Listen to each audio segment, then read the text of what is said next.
So yes, I'm in Europe, and every village has a church. Not as many people in the churches these days, but every village has a church. Uh, there are various Christian churches, Orthodox churches in Portugal, but generally most of the churches are Catholic churches. So here you can hear the, oh, that's just one. Yeah, it's 9:30 a.m., so just one bell. Catholic churches. And I want to wish all of my friends a very lovely Good Friday. And happy time with your families over Easter weekend. I hope the kids find a lot of Easter eggs, if that's what you do in your country, and that you have a lovely dinner, Easter dinner. I miss Easter and Thanksgiving mostly. Of course, when I was a kid, I loved Christmas. But I always enjoyed Thanksgiving and Easter in the States because, you know, spring and fall, lovely seasons. And they were really happy family occasions. So you get to see all your cousins and aunts, uncles, grandparents, all of that stuff. We used to throw the football. I didn't spend many Easters or Thanksgivings in Ireland, so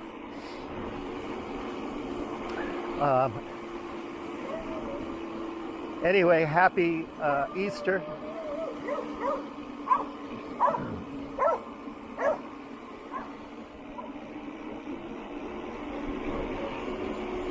Just taking a short ride today. It's a bit nippy. I didn't wear a windbreaker or anything, but it's going to be in the mid-70s later today. Fahrenheit, 23 degrees, 24 degrees Celsius.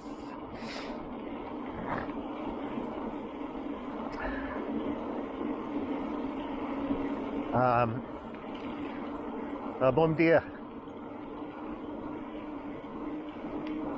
So, yeah, you know, since we're, yeah, all you guys that got through Lent, if you did anything for Lent, good on you, for the trad Christians.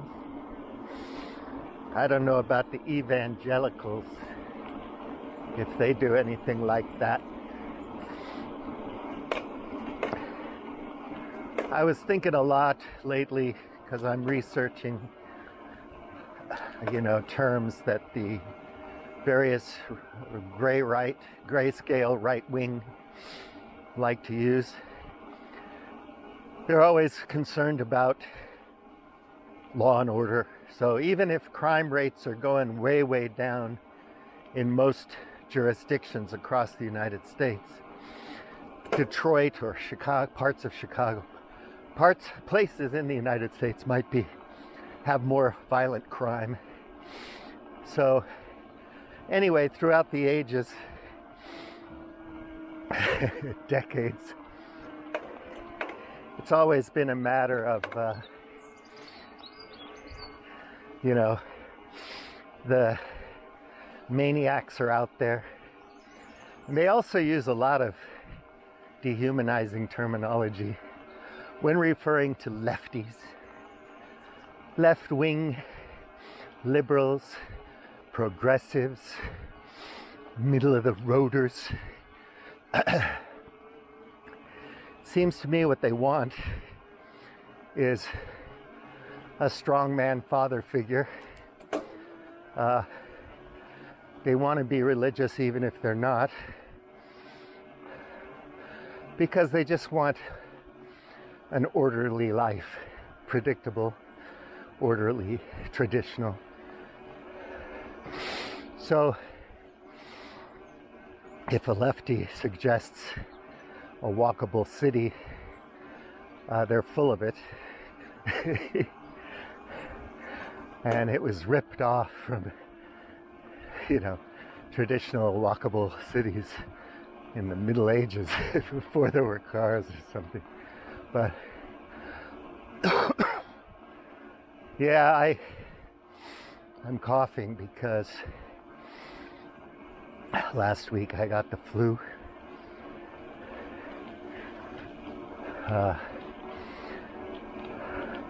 I'm vaxxed and boosted for COVID, but I got COVID twice. I don't know if my immune system is great against COVID. Eat good food, sleep well, exercise. Hopefully the most incredible thing, the immune system, will do you good. But yeah, colds and flus, viruses are out there waiting to get you. And after, lockdowns and all that stuff, I think maybe a lot of us haven't had a cold or a flu in a while. And they're no fun. Flu is no fun. I didn't get a flu shot this year, but regardless, colds, flus, you get them. They're no fun. So that's why I'm coughing. So anyway, according to the grayscale right-wingers, we're all, and it's like there's lots of contradictions. So they don't like modernity, but for how many hundreds of years or decades have we been modern? Which means that everyone alive today was born modern. And then meta-modern or post-modern, whatever that is, whatever you decide that is based on what you know about the terms. What's that? Did it start? When did it start? What's it mean? Singularity, accelerationism. A lot of these things having to do with, where we are in time. How do we define our era, the zeitgeist, our culture, internationalism, globalism? When did it all start? When will it end? So Salazar was here for a long time, decades. Strongman Catholic. Some people call him a dictator. Some people call him a saint. Some people call it a sling blade, a Kaiser blade. Anyway, at some point there was a revolution and they kicked him out. Why? Were they all brainwashed by the progressive left around the world? Woke up one day delusional and crazy? To the right-wingers, anybody protesting anything having to do with social justice or progressivism or whatever, they're maniacs, they're lunatics, they're dangerous, they're potential criminals. So all extremes on the spectrum, left or right, exaggerate everything to an absurd degree. And you have to take it all with a grain of salt and do your reading. Understand the complex context that we're dealing with in 2023. But I have to say that there are a lot of right-wing intellectuals that I appreciate, and I sympathize with a lot of their views. So, for example, hola, bom dia. So, yeah, I sympathize with a lot of their views. So I'm in Europe. You know, I lived in Japan a long time, China a long time. I've been in cultures that have long histories, traditions, very, clear identities and so on. One can argue how things shift and change over deep history, but 1970s, 80s, Japan was very Japanese. And I've spent time in Europe and so on. So arguably a little bit more trad places, traditional, in character, in feeling. And I'm a bit in my own imagination, even though I did visit here when I was very young, but I visited Portugal over the decades, so I've seen it change. Obviously, I think that most of the nonsense we hear by people, most of the noise, the unwell digested noise, is due to social media, but that's another subject. So, visiting Portugal over the years, I've seen changes, I mean, some changes I think are very good, because I like the benefits of technology and education and economic growth and all these things. I'm not one to disparage those things. I'm a beneficiary of them. So, in trying not to be a hypocrite, I have to say that I like these things. Of course, I grew up with them. Lucky me. And my circumstances were fortunate, or more fortunate than others may have been, and certainly that's true. I wouldn't label it some kind of privilege, because whatever I was born into already existed, and there's nothing I can do about that. Now, depending on my character, I can take advantage of it as much as I want. But, that's another subject again. But people who yearn for more traditional, more local, more stable, like I can imagine my grandchildren will be living more or less like me, believing more or less the same things, so we don't have to hire academics every time we talk about something. We don't need to do that, because we understand what's what. We read the Bible, or the Quran, or whatever, the Bhagavad Gita. So, we don't need all the smartasses and the experts and the academics to tell us what's what. We're comfortable with our beliefs, our worldview, our place in the universe, in the cosmos.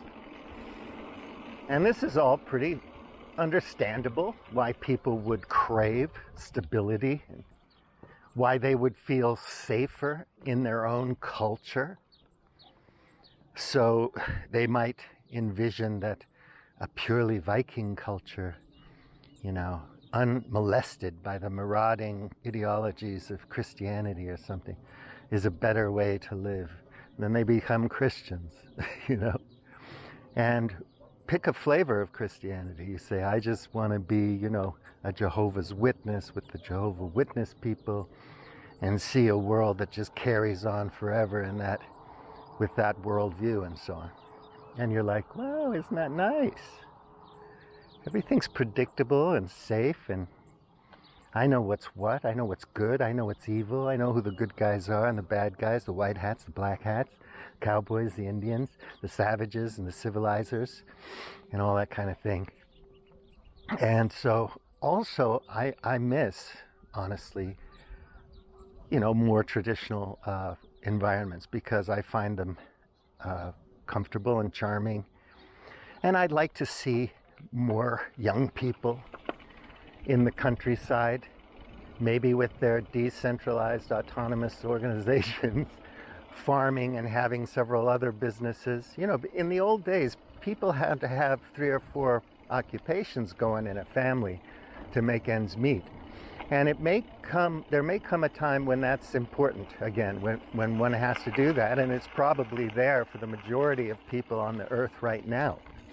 So most of us just are not independently wealthy people who can buy or rent our friends and buy or rent whatever we desire. A lot of us are dependent on other people, on communities and whatnot. And whether you think the government should play no role at all, it should be the church or the dictator's decision or whatever, you got to see all the contradictions in there if you look at it deeply enough. But I would like to see more children in the street, more local schools, people doing things that are sustainable, that are healthy. I think public health is a thing, and whether you're on the grayscale right or left, it's important to all people. Obviously, health is important. The health of the environment, the health of the ocean ecosystem, the health of your body, your mind, mental health. I think there's so much that people can agree on if they get off of social media and stop exaggerating everything to absurd degrees in order to fit in to a clique where you can get dopamine hits, and succumb to audience capture and things like that. So there are a lot of things there that I find beautiful. So I go to churches and so on across Europe, and I marvel at the architecture and the beauty. I smell the incense at the Orthodox Church in Lisbon that I visit from time to time, and I love it, and the way they sing, the monks singing. But you can't get away from rationalism, even if you don't like Kant or whatever, or the rationalists. The right wing gets all crazy about rational this and rationalists, as if it is a form of religion and not a practice, a way of using one's mind to discern what's true or not. Like science. Science isn't a religion. It's a set of tools and methods that help us understand how the universe works, how nature works, how our minds work, how societies work. Now there's different levels of degrees and different tools that can be laid to bear in the pursuit of truth. And maybe social science and psychology is a little more messy than Newtonian physics, but it's there, and we use those tools. So it's stupid, in my opinion, to characterize scientism or science as a panacea or a religious thing, as with rationalism. Regardless of what Curtis Yarvin might want to say to his rationalist friends, Scott Alexander or anybody, he's a rationalist. He uses reason. He's a rational man. But I understand if you want to characterize it as a school opposing some other school, like you want to compare Sparta with Athens or something like that, go ahead. What's the difference between Plato and Aristotle? But we're living in the 21st century. We're surrounded by technology and science, And we're modern. And we have law and order. Countries have legal systems. They have rule of law. Now, if the guy in Iran says that the hijab is a matter of law in Iran, he's not lying. Now, how the law got coded in the first place, you can debate whether that's good or bad, whether you like it or not. Just like coding capital in the West. You want to code the legal system to be in favor of global capital and derivatives and insurance and markets because you want to make money for shareholders. Now, one can debate, is that the best way to run civilization or not? And there are good arguments all over the place on the spectrum about whether it is or not. But you have to acknowledge that the laws are on the books, that the Supreme Court is there. In all the states in the United States, that we have courts in Portugal and in Brussels and in The Hague, and that people can choose to follow the law or not, to flout it. In many cases, the United States just says, look, the law's for you, my friend, not for us. We're exceptional. You need us. We're rich and powerful. We have a nuclear umbrella. We provide security on the seas, the 7 seas, so goods can flow around the globe. And if you're on the right, you can say, you lost your job to NAFTA. Well, everybody was behind that. And the Waltons' argument at Walmart for paying their workers crap wages is they should thank us because they're buying cheap shit from China that they couldn't afford otherwise. So it's not my fault if rent has gone up, if tuition has gone up, if healthcare can bankrupt you. Has nothing to do with our enterprise. There's good rational arguments, which means there are good reasons for them doing things. Not just one reason, hashtag profits first, but all kinds of reasons that they line up. And they have lobbyists that help them code capital. They have suits that go to war, that are adversarial warriors, that are warriors for their litigious adversarial pursuits of profit. This is the way the world works. So a lot of times when I listen to Alex Kashucha's Subversive podcast, which is she interviews a lot of quote-unquote subversive right-wingers. And that's cool because there is this backlash or this whatever to modernity, progressivism, global capital, globalism, the death of the Christians are going extinct. Well, they're not. They're shifting and changing like they always do. And I wonder, if the libs keep winning, are there good reasons why? I mean, why is Salazar, why did they kick him out? What happens to the dictators, usually, historically speaking?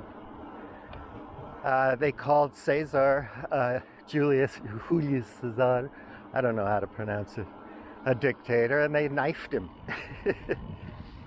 So, you got the witch hunts like J.K. Rowling, the podcast about the witch hunts against her because she made statements on Twitter about sex versus gender and whatnot. And so you get all excited about it on social media and you decide that warrants an assassination of character, or the destruction of a career, or the actual killing of somebody, which is terrible, not a good idea. Don't like it, don't do it. But anyway,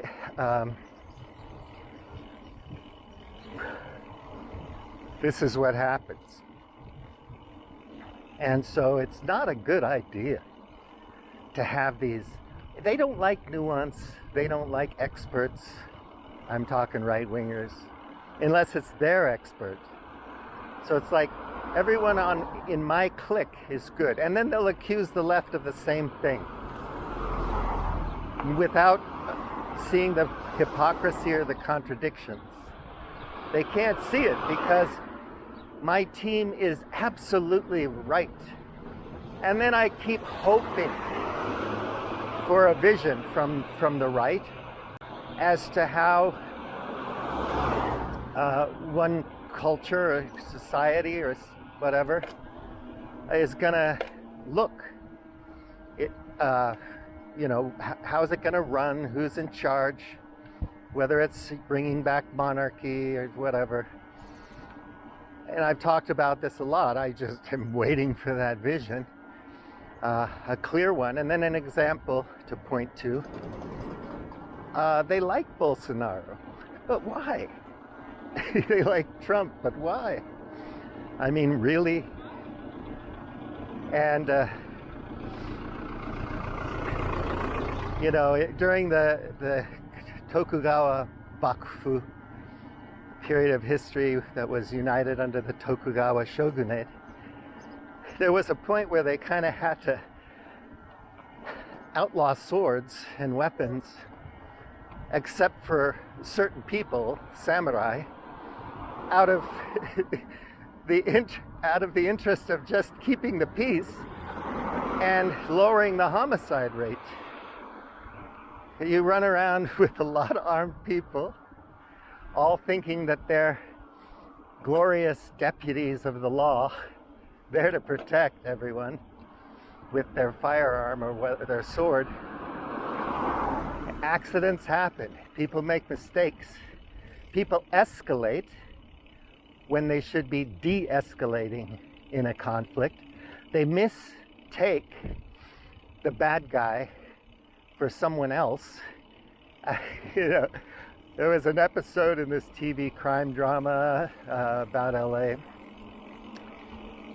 where the guy goes in very proactively, the police officer, and he's about to kill the store owner because the store owner somehow was able to get the gun away from the actual criminal who was kind of on the ground, and he didn't know which was which.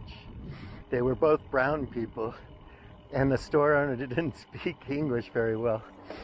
And it was just lucky that the policeman was well trained enough in this story that he didn't kill the guy, But it happens.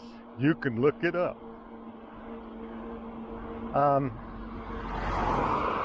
Anyway, if you have the secret police and the police, good police force and army and all that, all the things that make a monarchy or your dictatorship secure, your religious state,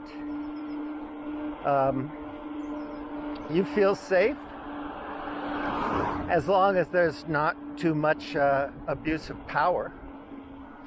And then, of course, in America, we all think that if we have a militia, we can just, fight the Marines. That's why we have a militia, to fight the Delta Force. At some point in Portugal, they were tired of the prisons and the treatment of journalists and other people who were opponents of the regime, and they were tired of the wars. Portugal was the last colonial power that was really active, and they treated their colonies as if they were literally Portugal. And people were tired of those. I guess at the time in the 70s, late 70s, they might have thought of them as forever wars.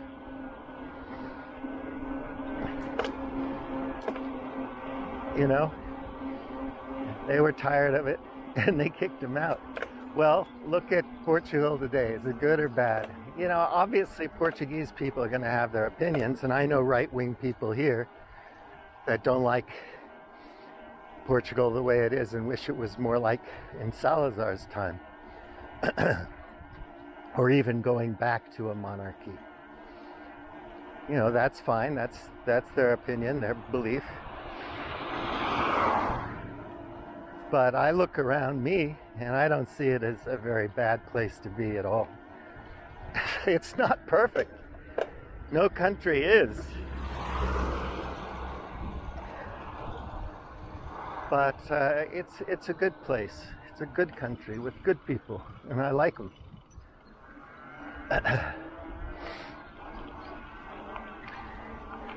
I like this country, and if the United States does break up, in some ways it is already so fractured.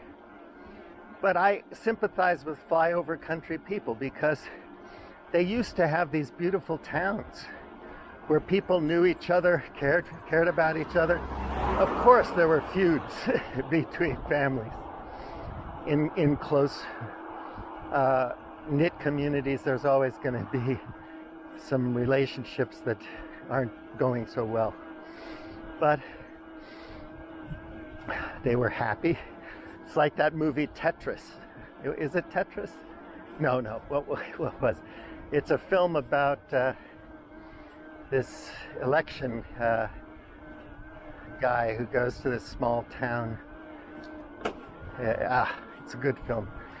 I'll put it in the description to this video. But anyway, nice people, nice life, and they're missing their schools, their doctor, their dentist. You know, there's been intellectual flight. People have left to get more money elsewhere, which has happened in Portugal. Before Brexit, a lot of Portuguese people worked in the UK for higher wages. And then you have a problem in Portugal. You know, you have an intellectual brain drain, professional, you know, a lack of professionals and other people who are leaving. So the farms are tended to by older people. It would be nice if people came back to the villages, had several businesses, you know, something online, something service oriented, and then they had their farm and their community.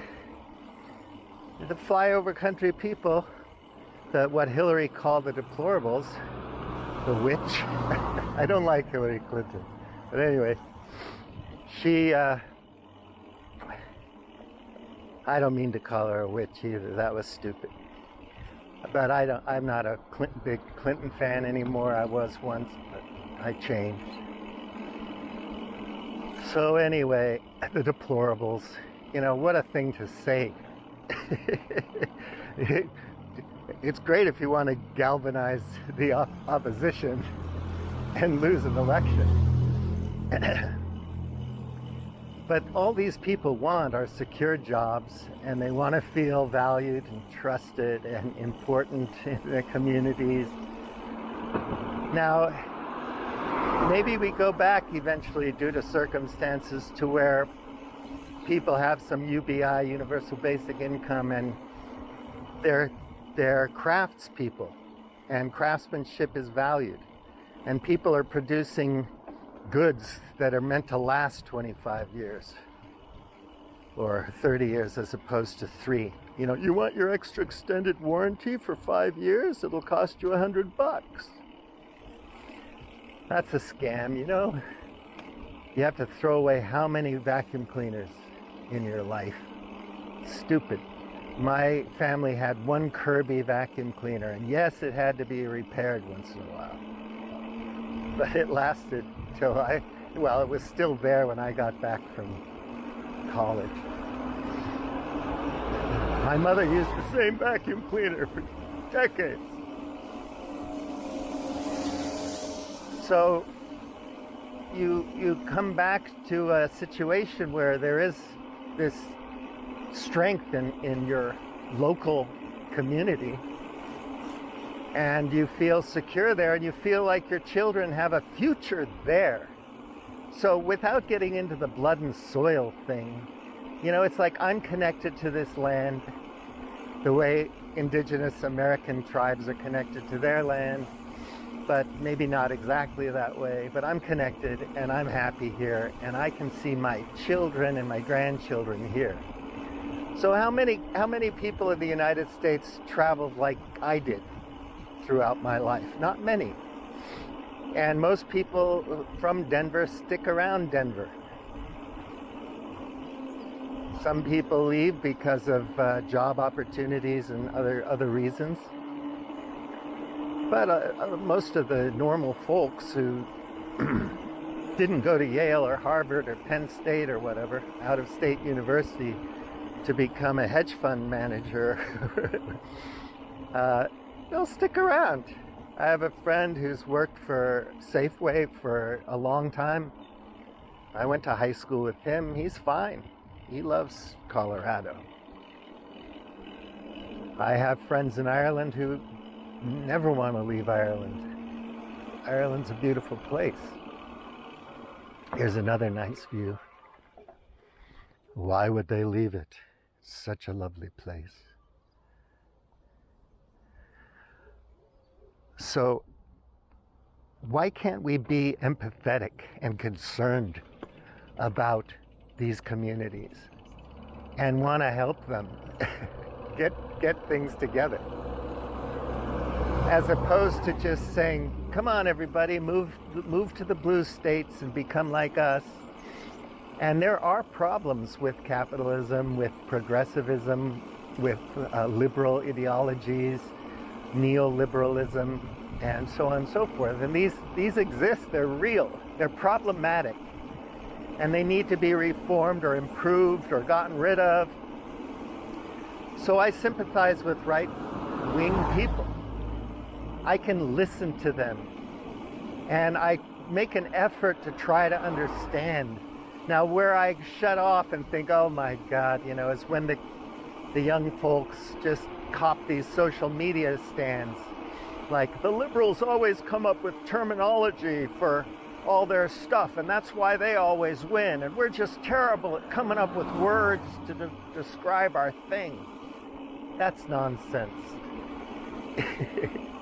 There are plenty of conservatives since the 1950s who have been incredible at communication, at developing movements, organizations, not just the John Birch Society or the Nation magazine or, things like that. Not the Nation, what am I thinking of? Anyway, they were great at media. Look at Fox News today, especially during the Trump presidency. Extremely effective at getting their message across, at developing memes. So, every time they point the finger at the libs, there's 4 fingers pointing right back at them, but they can't see it. It wouldn't be cool to be nuanced, You have to pick a team and you have to fight for it. And you have to be a tough guy. And they often talk about fighting and dying for stuff. We have to teach people how to fight and die for stuff. All right, if that's what you want to do.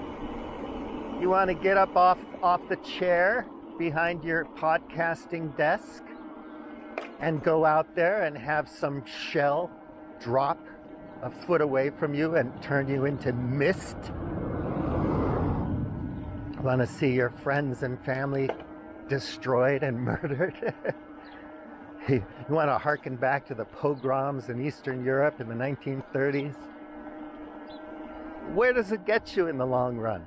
Another cycle of the same shit. More people killing more people for stupid reasons. And all the leaders always think they know better. Whether they're applying probabilities and game theory, or whether they're just pissed off that somebody slept with their mistress. They always have good reasons to go to war. And you can interpret the law. That's why we have lawyers. Was Iraq, the invasion of Iraq in 2003, shock and awe, was that legal or illegal? Is Putin's invasion legal or illegal? You're really not paying attention if you think that Russian leaders and Putler didn't have reasons, and that the conflict started way before the invasion. Now, depending on how leaders around the world treat these geopolitical issues and civil wars, civil conflict that existed in Ukraine for a long time before the invasion, and other countries get involved one way or another, support one side or another. Is that proxy warfare? I don't know. You can play with the definition of that if you want. Anyway, conservatives, liberals, they'll have different ideas on this. But I'd like to see,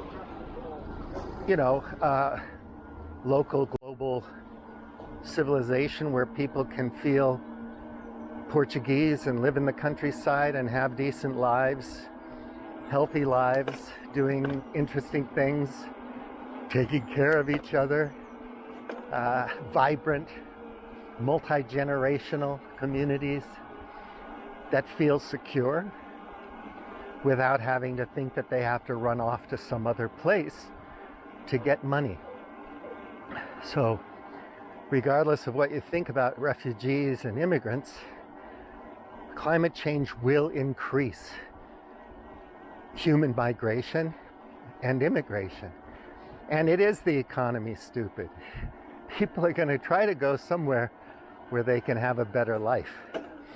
So one thing we could do is help countries and local cultures and so on do better so that people don't want to leave, rather than just exploiting them and extracting from them their stuff, their rare earths, their metals, their oil and gas, and then paying off the corrupt leadership that acquiesces to imperial power, whatever you want to call it. It's not imperial, but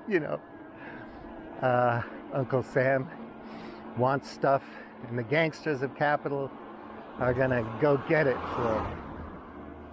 Of course, that's metaphor, right? But you have to read some books if you want to have a scholarly conversation with somebody about it.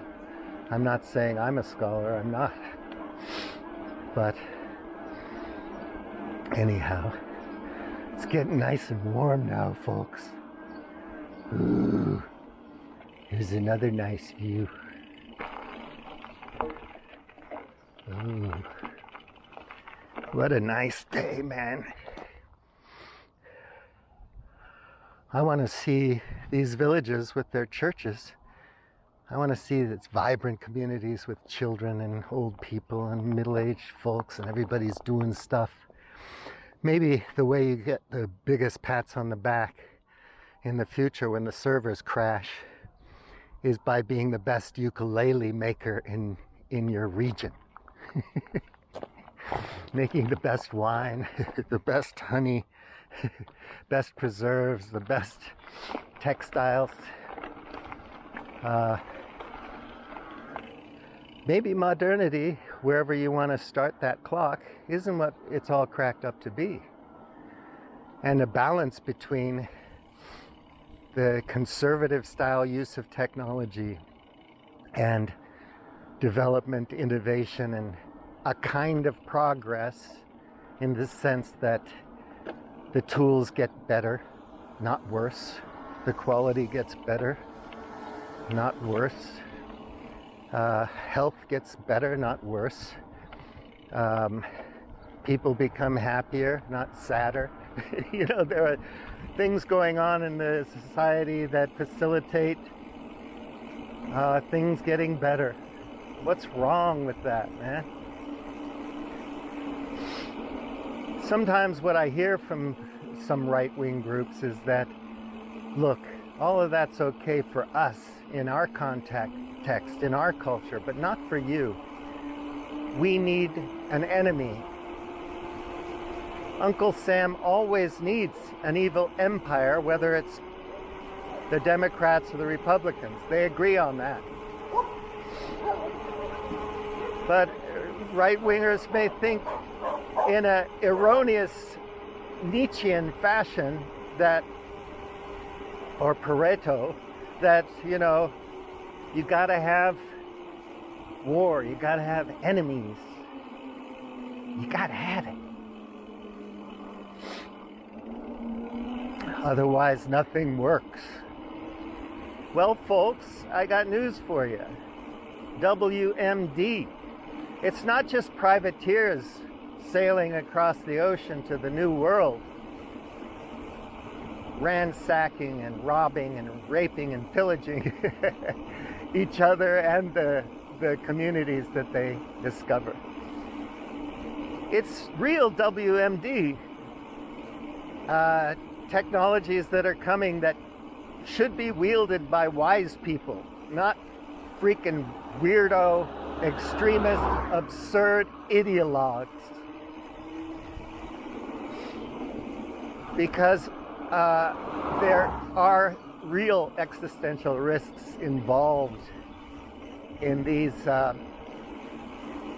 with the use of this power, technological, scientific. Like I said before, CRISPR-Cas9 or gene editing or, you know, artificial wombs or AI. You know, you know, the whole game theoretic thing that, what's his name, hand-waving freak-outery was talking about, you know. Get the AI first, make it work for you, and you'll be the last asshole turned into a paperclip. So buy all the guns. And I commented, how many guns can one guy use at a time?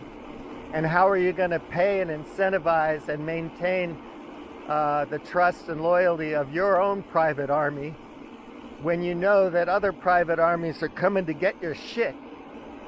How are you going to win? What are you going to pay them? Some crypto token? The Russian ruble, the renminbi, the USD, in their scenario, right? AI takes over everything. You don't want the Chinese to have it. So there's this, you know, multipolar trap or stuff that Schmachtenberger talks about, you know, this race to insane bad ends.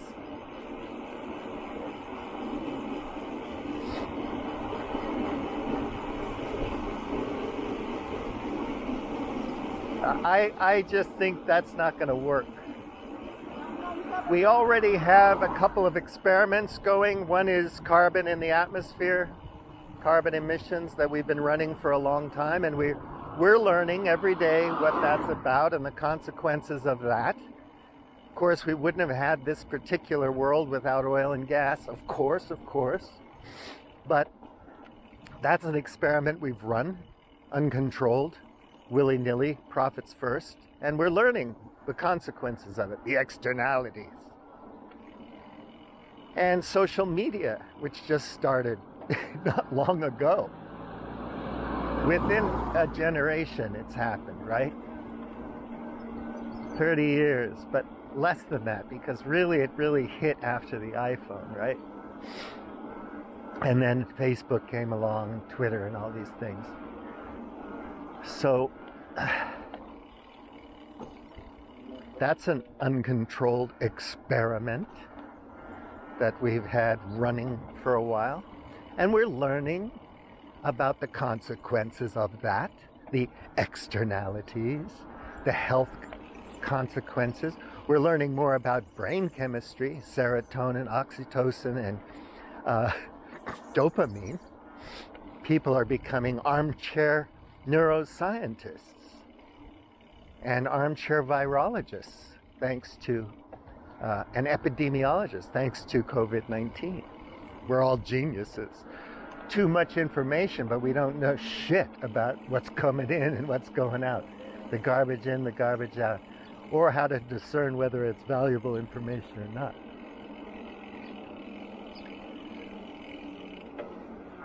So we have these uncontrolled experiments that have been running for quite a while.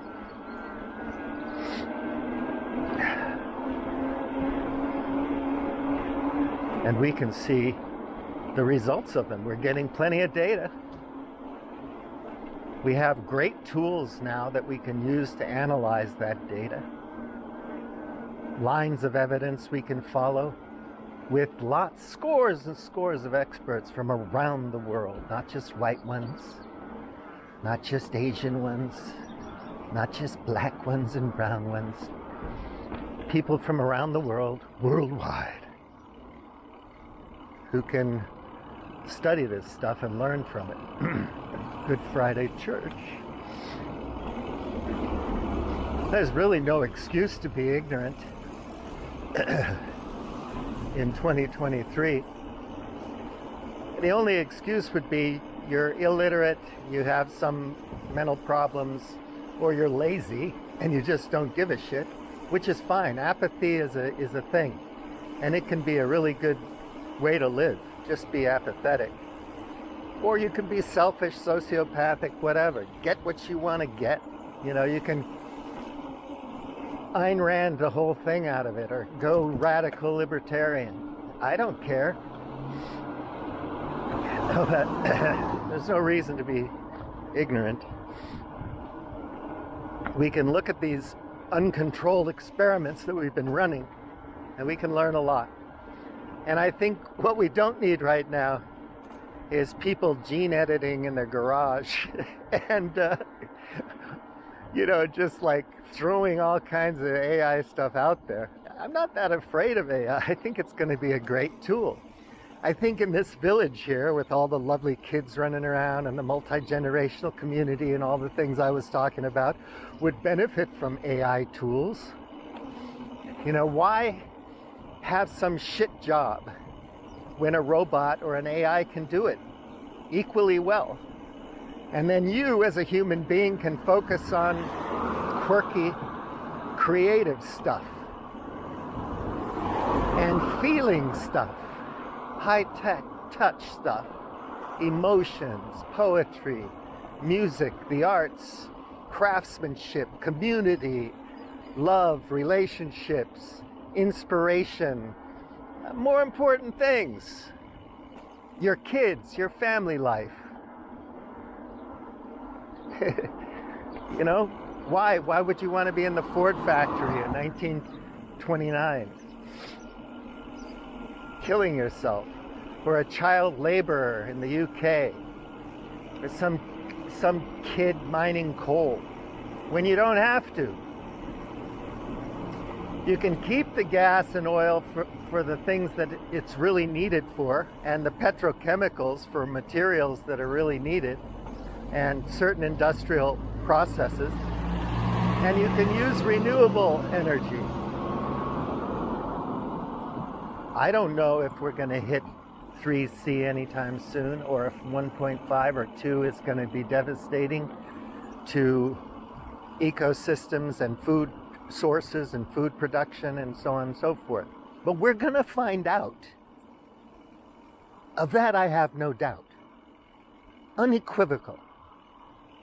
That's my opinion. But I would bet on that one.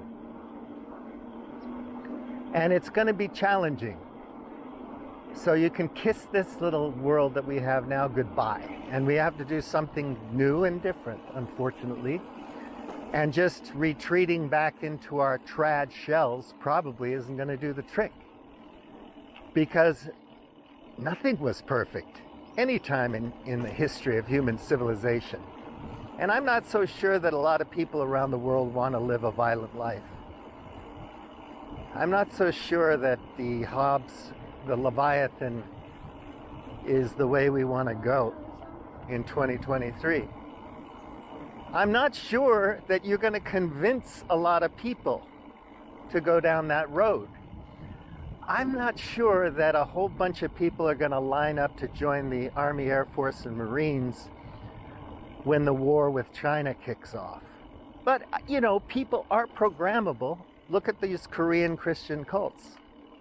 So, with the right amount of programming, social programming, manufacturing of consent, you can convince a whole bunch of boys and girls to go and get wasted.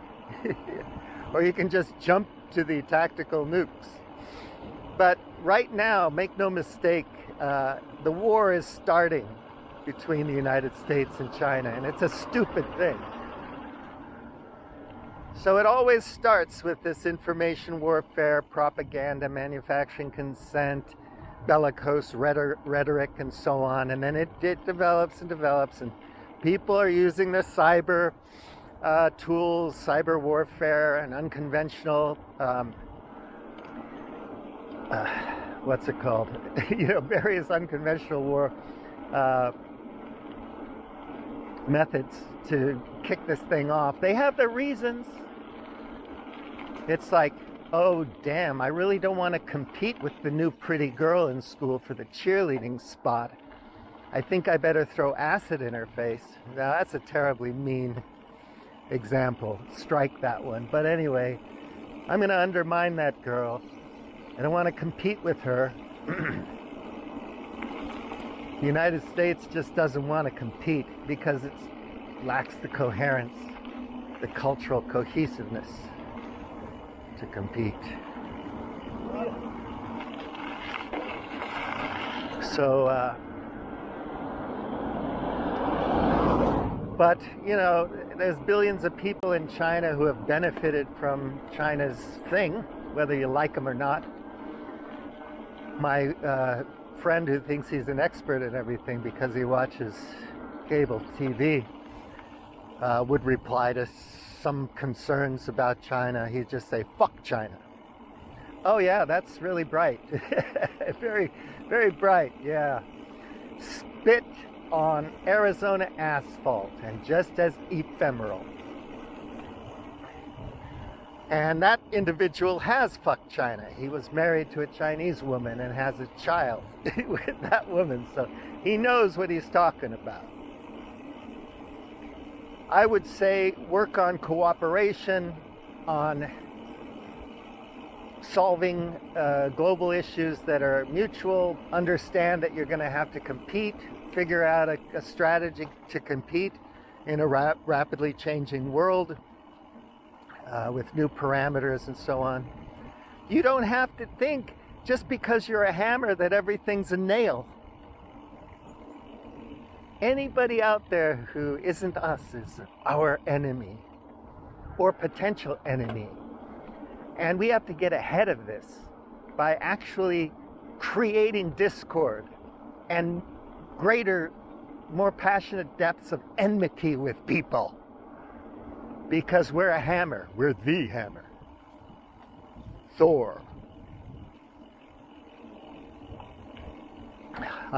You know, there has to be other ways to do things, people. So apply your imagination, creativity, and passion to figuring out a way that's a little more peaceful. Now, war cheerleaders, pom-pom boys, whether they're on MSNBC or sitting shirtless in front of their computer selling medical insurance, the pom-pom boys might want to study a little bit about peacemaking and put that into their intellectual space and some of those terms into their vocabulary. It won't hurt.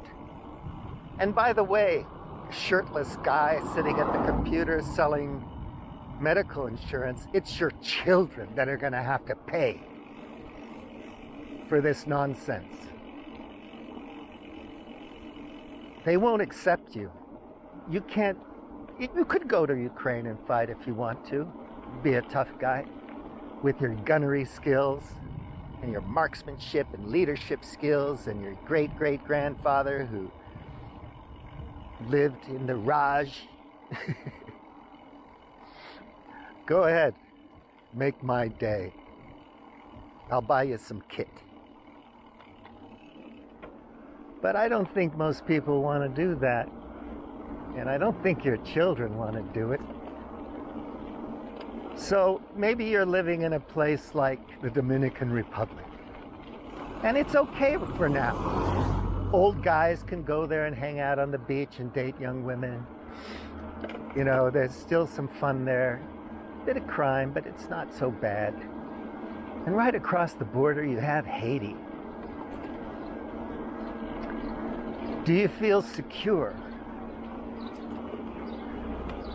So what do you want the United States to do regarding Haiti? Or just stability in the region? Because if you were living there as an expat, you certainly wouldn't want to see something really, really bad happen. Because you're living there.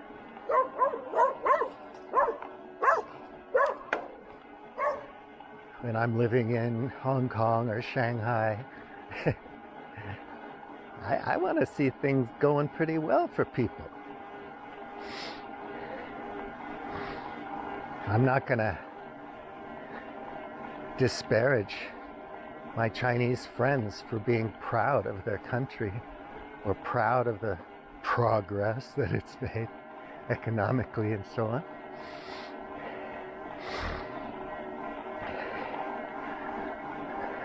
Yeah, Alex Kashusha, she's in Romania. You know, it's a lot more delicate when you're on this side of the world and you're looking at the conflict in Ukraine. And we're paying for it, literally. So a big bottle of gas cost about 40 euro, and now it's 120. So we're subsidizing the war by paying American corporations for gas. Isn't that wonderful? People here don't make that much money, normal working people. So this is a typical European old school country. People have to do a lot of things to get by. You don't just hop on the subway and go to the office.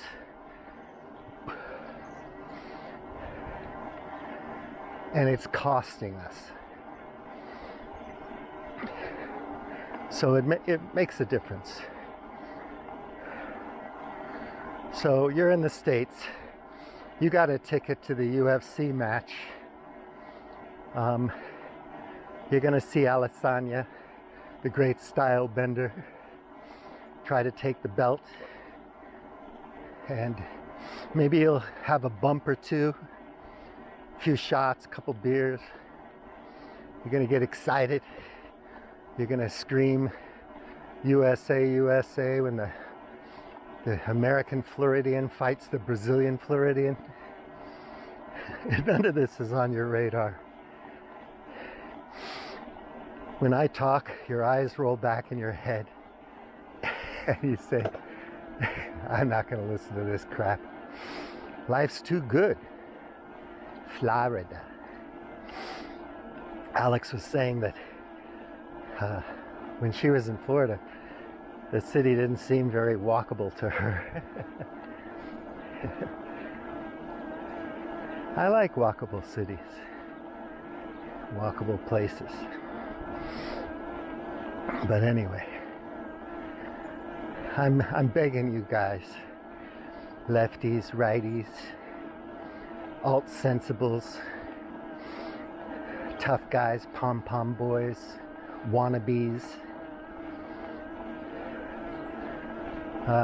We got to search for common ground. We got to build and make and maintain peace. And we have problems to solve. Even if you build the wall and retreat into your Tao with your own currency, pegged to the ruble or the USD or whatever. And everybody in your community is a certain type of Christian or Muslim or whatever.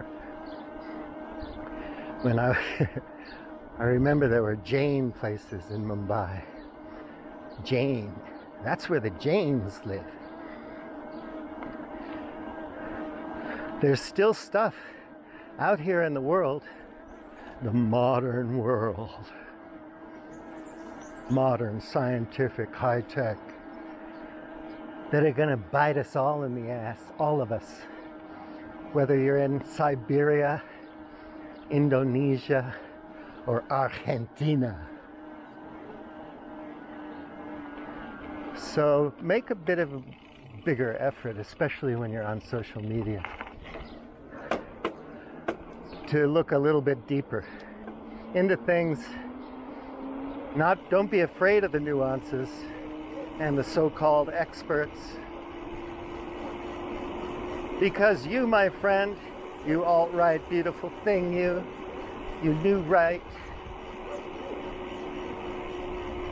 you NRX guy, you neo-reactionaries,